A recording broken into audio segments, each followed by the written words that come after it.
Dan ini teman saya Inka, kami dari Divisi Humas. Kami yang akan memandu acara selanjutnya yaitu seminar kali ini. Oke, sebelumnya jawaban sehingga mampu menyamakan persepsi kita. Oleh karena itu, untuk diingat, waktu pemateri adalah 40 menit dan ditambah 5 menit untuk sesi tanya jawab. Dan untuk penanya diberikan kesempatan 3 penanya dengan masing-masing 1 pertanyaan setiap orang, dan tidak diberikan kesempatan untuk memunculkan pertanyaan baru dan pertanyaan sebelumnya yang telah diajukan. Oke, selanjutnya saya berikan kesempatan kepada Inka untuk memperkenalkan pembicara kali ini. Sepertinya kawan-kawan di sini sudah pada bosan ya. Kita refreshing dulu ya, silakan berdiri. Silakan berdiri dulu. Kalau dulu. Ada lagu apa nih yang lagi ngetren? Kalau sudah kita lanjut saja materi. Oke, baiklah kita. Sementara yang kedua adalah Ferdinando Justin Deto. Dan pemakaran yang ketiga, Alicia Larita Jamamu.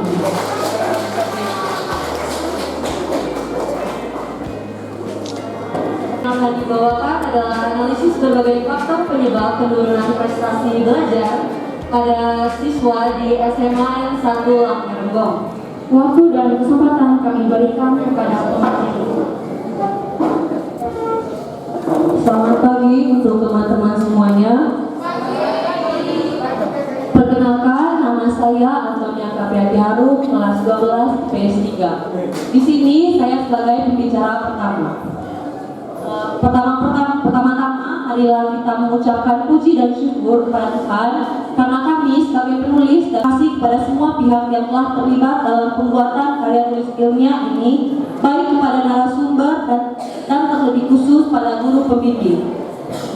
Dalam karya ini, penulis mencoba untuk memaparkan mengenai permasalahan siswa yang sering muncul dalam dunia pendidikan. Dan pada bagian akhirnya, penulis akan mencoba menyimpulkannya. Penulis juga menyampaikan permohonan maaf jika ada penulisan yang salah atau ada kata-kata yang tidak berkenan. Tentu teman-teman semua di sini bertanya, mengapa kami memilih judul ini sebagai materi untuk diteliti?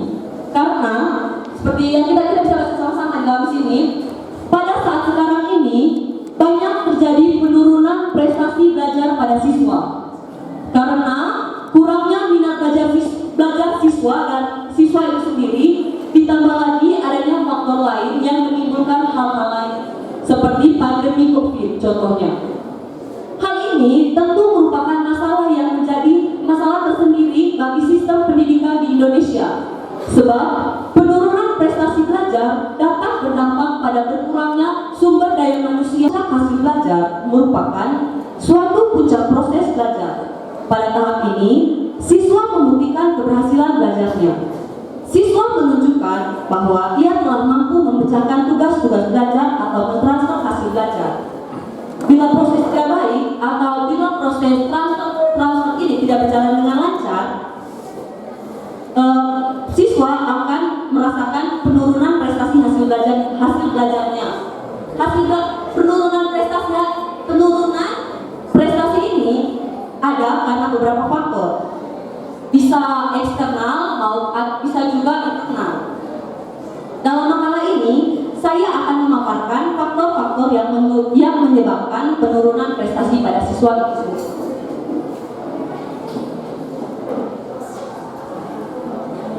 Rumusan masalah kami angkat pada pemaparan materi ini, yang pertama, kira-kira saya belum menjelaskan, teman-teman sudah mengetahui kira-kira selama ini apa saja faktor-faktor yang bisa menyebabkan proses atau keinginan kita untuk belajar jadi menurun. Dan untuk rumusan masalah yang kedua, hal apakah yang menjadi penyebab utama menurunnya prestasi belajar siswa? Tentu saja pada penulisan karya ilmiah ini kami memiliki tujuan. Tujuan ini kita bisa merasakan dampak-dampak positifnya dari proses penelitian ini. Dan untuk tujuan yang pertama, kita sebagai pelajar dapat mengetahui faktor-faktor yang menyebabkan penurunan prestasi pada siswa. Di mana di sini karena penulis atau pencari materi sudah akan menjelaskan tentang tujuan-tujuan dari materi yang akan dibahas. Jadi teman-teman sebagai penikmat belajar bagaimana metode-metode yang baik atau struktur-struktur pembuatan karya ilmiah yang baik. Dan yang terakhir namun tidak kalah pentingnya, yaitu menyelesaikan persoalan yang berkaitan dengan penurunan prestasi belajar siswa. Kalau teman-teman memiliki pertanyaan kayak teman-teman punya, nanti akan dibacakan atau dijelaskan oleh teman-teman saya.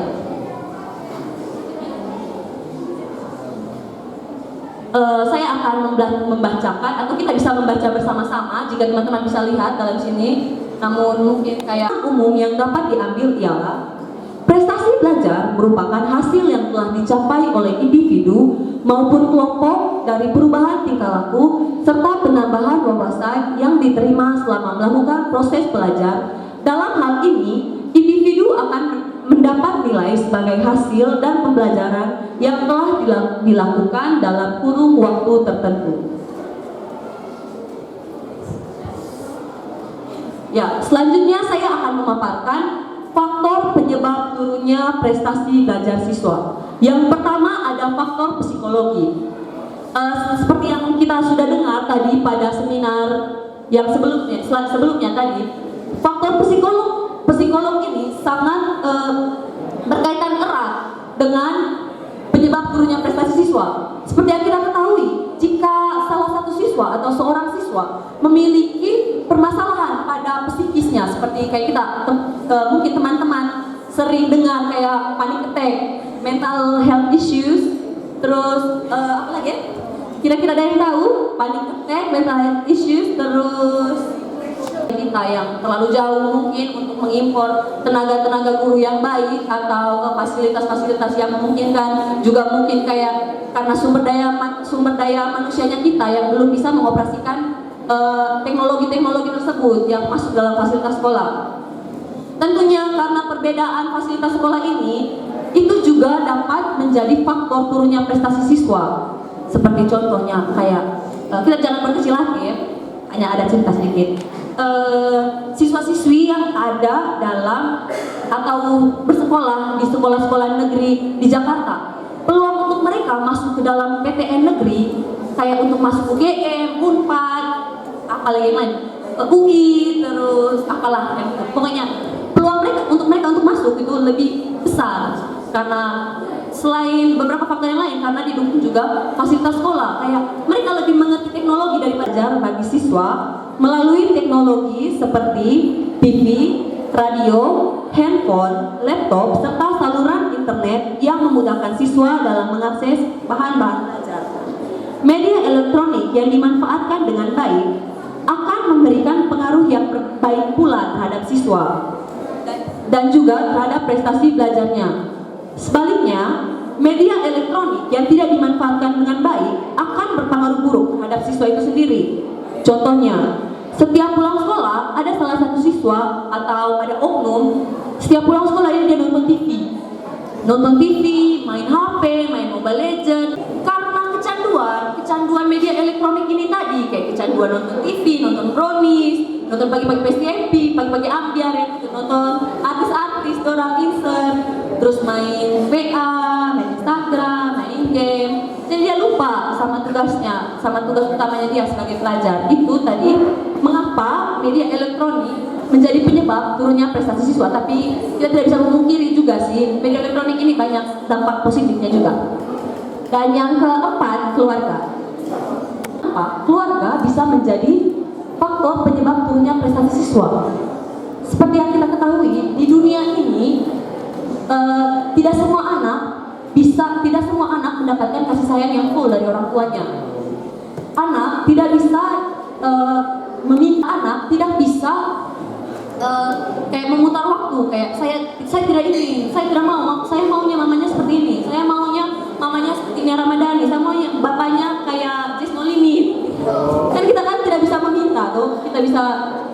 lahir dari keluarga yang seperti apa.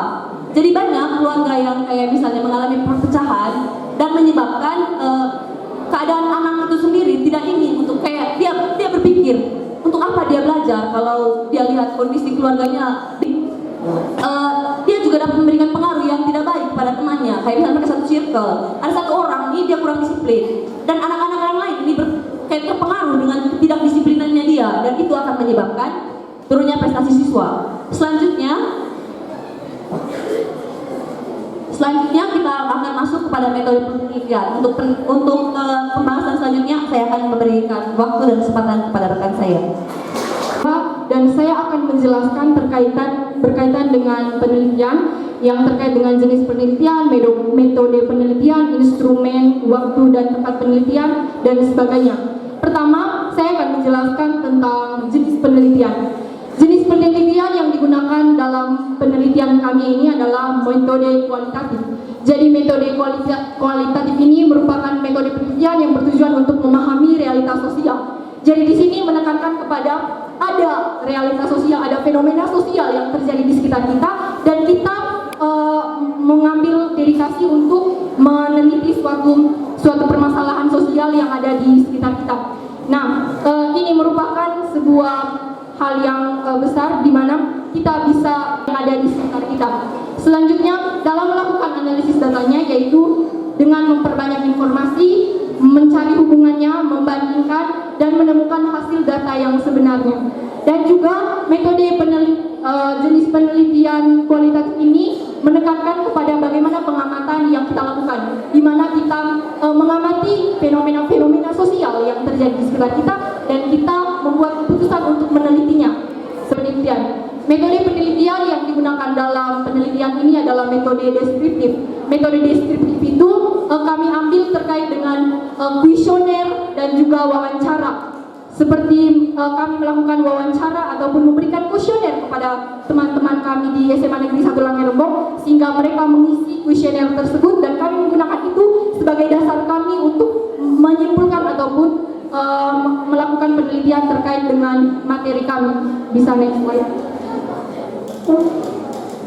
Jadi yang ketiga adalah waktu dan tempat penelitian. Kami meneliti ini dilakukan pada semester 1 tahun ajaran 2022-2023. Tempat pelaksanaan penelitiannya lewat online, ada juga yang lewat langsung di kelas 12 IPS 3 dan juga teman-teman IPS yang lain di SMA Negeri 1 Langgeng. Teknik pengumpulan datanya itu yaitu teknik angket, si penjawab pertanyaan. Yang kedua adalah wawancara. Wawancara adalah percakapan dengan maksud tertentu. Percakapan itu telah dilakukan oleh dua pihak, yaitu wawancara atau yang kita biasa sebut interview, yang mengajukan pertanyaan dan terwawancara ke interviewee. Bisa next slide. Yang ketiga adalah yang terakhir adalah instrumen penelitian. Instrumen penelitian sendiri adalah suatu alat yang digunakan untuk mengukur variabel suatu penelitian. Seperti itu. Bisa next slide. Yang terakhir adalah aspek hal-hal apa saja sih yang mempengaruhi faktor prestasi siswa. Yang pertama adalah fasilitas sekolah. Di sini kita bisa tahu seperti sudah dijelaskan oleh teman tadi, bahwa bagaimana kenyamanan dalam suatu proses pembelajaran itu sangat penting karena akan meningkatkan kemauan ataupun prestasi belajar siswa. Di mana di sini dengan adanya meja dan kursi di perpustakaan ataupun di kelas itu sangat mempengaruhi kenyamanan proses pembelajaran di dalam untuk meningkatkan prestasi siswa. Dan juga yang kedua adalah bagaimana tersedianya buku paket di dalam setiap mata pelajaran ini sangat penting karena buku paket juga merupakan panduan baik guru maupun siswa untuk belajar seperti itu. Yang ketiga adalah beban tugas yang diberikan oleh guru. Bagaimana guru memberikan tugas itu juga sangat berpengaruh terhadap bagaimana kita bisa memanage waktu untuk menyelesaikan tugas-tugas tersebut. Indikator di keluarga itu yang pertama, bagaimana suasana rumah yang menuntut anak untuk belajar. Bagaimana ini ada peran orang tua untuk mungkin meningkatkan pembelajaran ataupun prestasi dari siswa. Yang kedua adalah cara orang tua mendidik dan juga cara guru mendidik. Dan faktor yang atau aspek yang ketiga adalah psikologi siswa. Psikologi siswa ini indikatornya adalah belajar atas kemauan sendiri, dan yang kedua memiliki motivasi dalam belajar, dan yang ketiga adalah manajemen waktu dari belajar oleh siswa tersebut. Yang keempat, media elektronik. Yang pertama, penggunaan media elektronik. Apakah kita bisa mawas diri untuk penggunaan elektronik yang tidak berbaik? Salah satu faktor untuk meningkatkan prestasi kita. Yang terakhir adalah kedisiplinan siswa. Ini berkaitan dengan bagaimana tanggung jawab kita untuk menyelesaikan tugas itu tepat waktu, bagaimana manajemen kita untuk menyelesaikan tugas, baik tugas rumah ataupun tugas dari orang tua ataupun tugas dari sekolah, kita selesaikan dengan tepat waktu. Bisa next slide. Baik, untuk bagian yang berikutnya akan dijelaskan oleh teman saya Justin. Terima kasih. Untuk tidak memboros waktu, kita masuk saja ke bab 4, yaitu hasil dan pembahasan.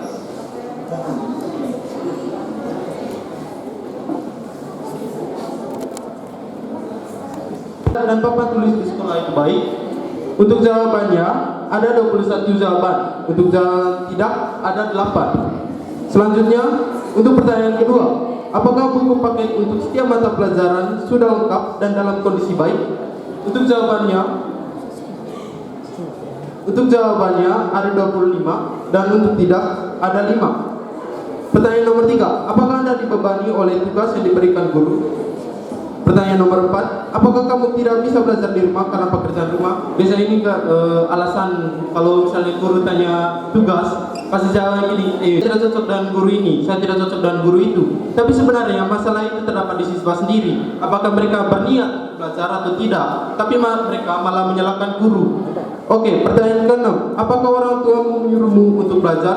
Ini adalah aspek keluarga yang sangat penting untuk pendidikan siswa. Nomor 7, apakah kamu belajar atas keinginan sendiri? Nah, ini berkaitan dengan siswa sendiri. Saya rasa teman-teman bisa menjawabnya. Kamu selalu bermain handphone? Nomor 11, apakah kamu bermain handphone saat pelajaran berlangsung? Nomor 12, apakah kamu mengakses internet untuk belajar? Nomor 13, apakah kamu merasa terbebani bila tidak mengerjakan tugas? Nomor 14, apakah kamu selalu mengikuti pelajaran di kelas? Nomor 15, apakah kamu pernah menyontek saat ujian? Jujur nih, siapa? Ayo angkat tangan. Oh, beja semua. Canda-canda. Oke, tujuan utama dari pengadaan penelitian ini ialah untuk mengetahui faktor utama yang menyebabkan menurunnya prestasi atau hasil belajar pada siswa. Nah, tidak. Untuk nomor 2, apakah buku paket untuk setiap mata pelajaran sudah lengkap dalam kondisi baik? Menghasilkan, untuk jawabannya ada 83,3%, dan jawabannya tidak ada 16,6%. Nomor 3 menghasilkan jawaban ya 26,6%, dan jawaban tidak 73,3%. Pertanyaan nomor 4, aspek keluarga, menghasilkan jawaban 36,6%, dan jawaban tidak 63,3%. Nomor 5, apakah cara guru mengajar mengasihkan? Menghasilkan jawaban 66% untuk ya dan tidak 33%. Pertanyaan nomor 6, apakah orang tuamu menyuruhmu untuk belajar? Jawabannya 73,3%. Saya kurang percaya sih ini. Nomor 7, apakah kamu belajar atas keinginan sendiri? Untuk jawabannya 16% dan tidak 83%. Saya yakin ini jawaban jujur karena kebanyakan pilih jawaban tidak. Nomor 8, apakah Anda sangat bersemangat belajar di sekolah? Menghasilkan jawabannya 66,6%, dan jawaban tidak 13%. Jawabannya 73,3%, dan jawaban tidak 26,6%. Nomor 14, apakah kamu selalu mengikuti pelajaran di kelas? Jawabannya 100% dan tidak 0%. Nomor 15, apakah kamu pernah menyontek saat ujian? Jawabannya 50% dan tidak 50%. Oke, kita masuk langsung ke kriteria penyesuaian atas jawaban-jawaban di atas. Sebelumnya, saya belum menjelaskan rata-rata presentasi yang saya ambil. Baik, rata-rata presentasi yang saya ambil dari setiap jawaban, yaitu diambil dari jawabannya saja. Jawabannya diberi 1 poin dan jawaban tidak 0 poin. Jadi yang kita hitung cuma jawabannya. Oke, untuk aspek sekolah dari zaman 1, 2, 3 rata-rata presentasinya yaitu 59,96. Kemudian aspek keluarga rata-rata presentasinya yaitu 58,83%. Aspek psikologi siswa 41,6%. Aspek media elektronik 73,3%. Kedisiplinan siswa 74,43%. Nah, kita sesuaikan dengan kita sesuaikan dengan kriteria yang telah disediakan bahwa aspek sekolah yaitu 59,96% dikategorikan sebagai kurang baik. Yang kedua, aspek keluarga 55 dikarenakan faktor psikologi siswa yang belum stabil karena masih dalam masa pubertas. Dalam proses belajar mengajar dapat dikatakan bahwa ini permasalahan psikologis terletak pada peserta didik. Bukan berarti mengabaikan persoalan psikologi seorang pendidik, namun dalam hal seorang telah menjadi seorang pendidik, maka ia telah melalui proses pendidik dan kematangan psikologis sebagai suatu kebutuhan dalam mengajar. Oke, baik, kita akan masuk ke bagian terakhir yaitu penutup. Kesimpulan. Berdasarkan penelitian serta pembahasan tentang faktor-faktor penyebab turunnya prestasi belajar siswa di SMA Negeri 1 Lagi Rembang, terkhususnya yaitu di siswa jurusan IPS di kelas 3, kami dapat menarik kesimpulan bahwa yang pertama, faktor utama yang menyebabkan menurunnya prestasi belajar pada siswa ialah faktor psikologi dari siswa itu sendiri. Dari penelitian dan pembahasan yang telah dilakukan, presentasi psikologi siswa sangatlah rendah, yaitu 41,06% dan dikategorikan sebagai sangat kurang baik. Hal ini berarti ada hubungan antara faktor psikologi siswa dengan pendidikan. Jika seorang siswa kesulitan dalam belajar ataupun ada penurunan dalam prestasi belajar, maka ada yang salah dengan psikologinya. Yang kedua, selain faktor psikologi, ada faktor lain yang ikut mempengaruhi prestasi belajar siswa, yaitu faktor keluarga dan sekolah. Dan perolehan hasil presentasi sebesar 58,83% dan 59,96% dan keduanya masuk dalam kategori kurang baik. Oke, sekian saja presentasi dari kelompok kami. Memaparkan materi, selanjutnya saya akan memberikan kesempatan kepada audiens untuk bertanya mengenai materi yang dipaparkan. Sekali lagi, untuk waktu diskusi dari pemateri adalah 5 menit. Kesempatan yang sudah diberikan kepada saya Bella dari kelas 12 IPA 2. Jadi dari materi yang sudah kalian paparkan tentang fasilitas sekolah tadi berdampak pada penurunan prestasi belajar siswa. Yang kami lihat tadi, yang kalian paparkan hanya perbandingan antara fasilitas di Jawa dengan fasilitas di Indonesia Timur. Dari sini kami belum mendengar hubungan antara kurangnya fasilitas sekolah dengan menurunnya prestasi belajar siswa SMA Negeri 1 Lagi Rembang yang merupakan subjek penelitian kalian. Jadi mungkin bisa kalian jelaskan apa hubungannya fasilitas sekolah ini dengan menurunnya prestasi belajar siswa di SMA Negeri 1 Lagi Rembang? Saya Yudi, saya dari kelas 11 Niasa. Saya ingin bertanya pada presentasi yang disampaikan oleh kelompok, khususnya pada pemaparan. Kakak tadi menyebutkan bahwa salah satu dari presentasi tersebut ialah bahwa metode pembelajaran, kalau misalkan guru, kalau misalkan ada komposisi yang menyatakan bahwa kalau misalkan cara mengajar guru itu bosan, yang kita salahkan itu ialah siswanya karena tidak bisa berinteraksi dengan fungsi guru, betul? Sehingga ini saya tanyakan di sini ialah apakah kakak sadar tidak kalau misalkan guru itu ialah penggerak utama dalam sebuah sistem pendidikan? Guru itu ialah organisator, dia punya demonstrator dan sebagainya. Memang betul, guru itu tidak ada yang sempurna, maka semuanya. Tetapi seperti kita tahu bahwa guru itu dia sudah pernah menjadi murid, tapi murid belum pernah menjadi guru. Jadi saya pengen tanyain dulu kakak dan kakak bagaimana kakak mempertanggungjawabkan argumentasi yang kakak sampaikan sebelumnya. Jadi yang ingin saya pertanyakan itu tentang faktor keluarga. Yang tadi agak kurang jelas apa hubungannya antara faktor keluarga ini dengan penurunan prestasinya. Tidak dijelaskan itu apa hubungannya. Ya. Mungkin sekian dari saya, terima kasih. Yang saya tangkap berkaitan dengan apa hubungannya belajar dengan cara guru mendidik kan gitu, atau sampai jawaban dari bahwa itu tergantung dari guru juga. kan teman Febi tadi.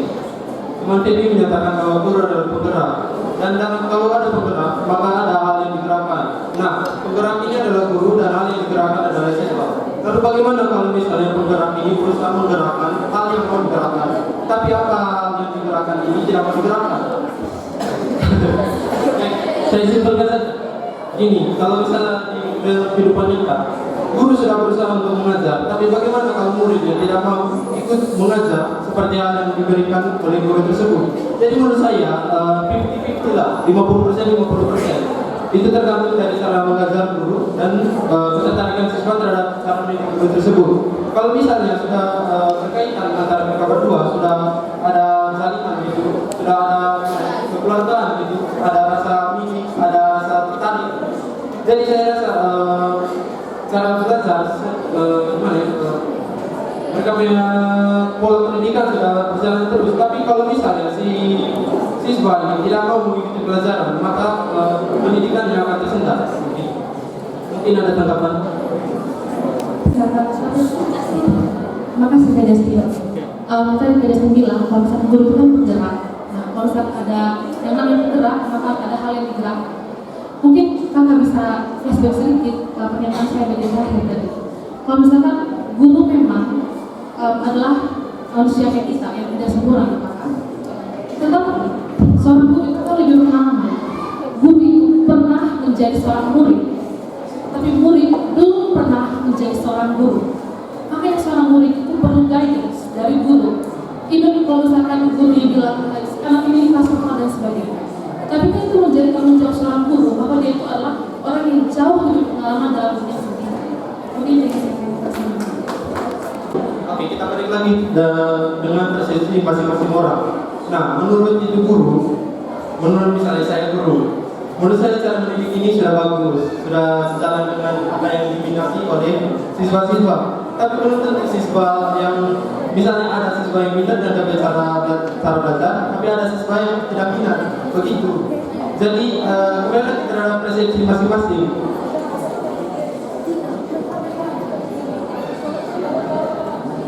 Balik lagi persepsi terhadap semua orang, masing-masing persepsi itu beda. Jadi ada murid yang tertarik dan ada murid yang tidak tertarik. Jadi mungkin kata-katanya ialah menggunakan saya sampaikan, kakak tadi menyampaikannya lebih dominan ke murid yang tidak menggunakan guru daripada kesalahan guru dalam mengajar. Ini yang perlu kakak jelaskan sedikit. Baik, berkaitan dengan kesalahan guru saat mengajar, kembali lagi saya bilang jadi persepsi masing-masing itu orang pola mengajarnya baik. Nah, tergantung dari muridnya itu, mereka sudah tertarik dengan pola belajar A atau B. Jadi tidak bisa semua murid itu bisa tertarik pada satu guru, tergantung dari guru juga. Maksud saya persepsi tentang pola mengajarnya. Oke, terima kasih. Dari Febi. Selanjutnya saya akan menjelaskan ulang kembali apa kaitan faktor penurunan belajar siswa dengan fasilitas sekolah. Dari pertanyaan dari Kak Bila. Mohon maaf sebelumnya tadi supaya kami menjelaskan ya masih banyak lagi yang berkaitan dengan fasilitas sekolah.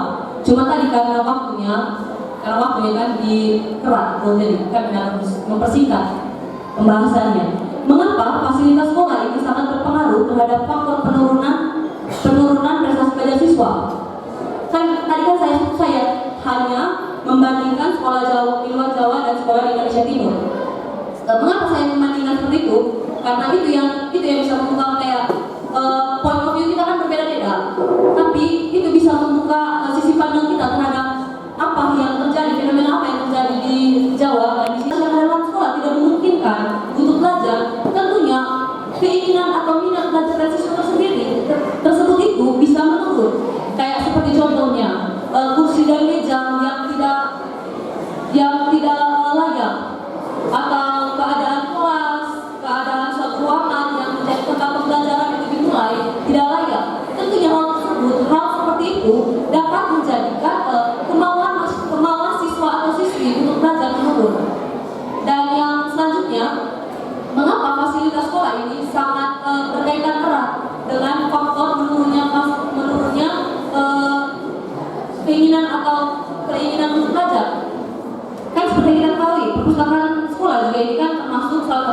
fasilitas sekolah. Tidak dapat dipungkiri, tidak semua sekolah ini memiliki fasilitas seperti perpustakaan. Tidak semua sekolah juga memiliki perpustakaan yang layak dengan diisi buku-buku yang sesuai dengan perkembangan zaman atau buku-buku yang diinginkan. Jadi kita mengerti loh, kalau buku-buku yang diinginkan atau dibutuhkan tidak ada dalam lingkungan sekolah itu atau dalam lembaga sekolah itu, lembaga pendidikan tersebut, tentunya keinginan atau minat siswa-siswi untuk baca bisa menurun. Bukan berarti dia menurun, tapi bisa menurun. Terima kasih. Jadi kita tahu di semester 1 itu sudah disediakan meja kursi dan semua siswa pasti duduk di meja kursi, tidak ada yang satu kursi duduk 2 orang. Terus buku-buku juga sudah dibagikan oleh sekolah, kita tidak perlu beli seperti sekolah-sekolah lain gitu. Nah di sini sekarang kami mau tahu kira-kira apa yang membuat anak SMA itu untuk merasa kalau fasilitas sekolahnya kita tidak lengkap dan itu membuat mereka jadi tidak semangat belajar. Selanjutnya kami akan menjawab pertanyaan nomor 3 dari adik siapa tadi dari kelas 11 MIA 1. Pertanyaannya adalah apa hubungan keluarga dengan faktor penurunan belajar siswa? Nah di sini kami telah menjelaskan secara jelas tadi bahwa keluarga merupakan faktor pendorong ataupun faktor utama dalam peningkatan belajar siswa dalam bagaimana siswa belajar, peningkatan belajarnya itu tergantung dari orang tua, bagaimana dia membuat suasana keluarga itu menjadi suasana yang nyaman untuk belajar. Namun di sini jikalau ada permasalahan orang tua yang strict parents ataupun orang tua yang terlalu memaksakan anaknya untuk ataupun orang tua yang ambisius begitu, yang dia melakukan hal-hal penekanan terhadap anak-anaknya, padahal anak tersebut tidak menyukai hal tersebut. Hal itu sangat mempengaruhi terhadap psikologis dari siswa itu sendiri, di mana dia akan melakukan hal yang diinginkan oleh orang tuanya, tetapi tidak diinginkan oleh dia, dan itu sangat berpengaruh terhadap bagaimana dia belajar, bagaimana peningkatan prestasi di dalam diri dia sendiri, dan bagaimana juga motivasi mindset dia dalam belajar. Apakah mindset dia hanya untuk menyenangkan orang tuanya, ataupun apakah mindset dia untuk belajar sendiri? Jadi hal ini bagaimana strict parents itu, bagaimana cara orang tua mendidik itu sangat berpengaruh. Di mana orang tua yang ambisi itu akan menimbulkan perspektif terhadap siswa, perspektif yang salah, di mana dia belajar hanya untuk menyenangi orang tuanya, bukan untuk menggali tujuan hidupnya dia atau makna hidupnya dia. Dan juga bagaimana di sini kita tahu bahwa ini anak-anak ini memiliki undang-undang yang tetap untuk bagaimana dia bekerja. Jikalau orang tua membebani pekerjaan yang terlalu banyak kepada dia atau mempekerjakan dia atau mempekerjakan anak di bawah umur, saya kira ini juga adalah masalah untuk bagaimana peningkatan belajar dari siswa itu sendiri. Terima kasih. Atas programnya sebenarnya dari tadi yang saya mau penjelasannya yang seperti ini dijelas secara rinci, soalnya tadi kan tidak dijelas seperti ini. Jadi terima kasih. Ya.